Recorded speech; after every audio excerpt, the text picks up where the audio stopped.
Minsan, ang hirap kilalanin ang sarili.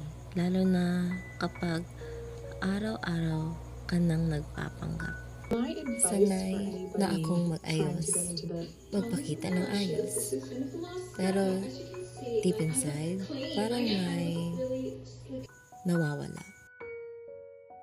Tahimik sa labas, pero magulo sa loob.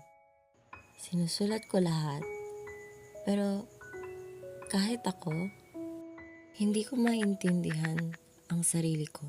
Hanggang kailan ako magiging estranghero sa sarili kong buhay. Tapos, nakita ko to. Isang paalala na baka may sagot pala. Doon ko unang narinig yung sarili ko.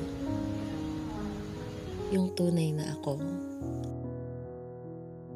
At unti-unting nawawala yung bigat. Kailangan ko lang ng tamang espasyo para kilalanin ang sarili ko.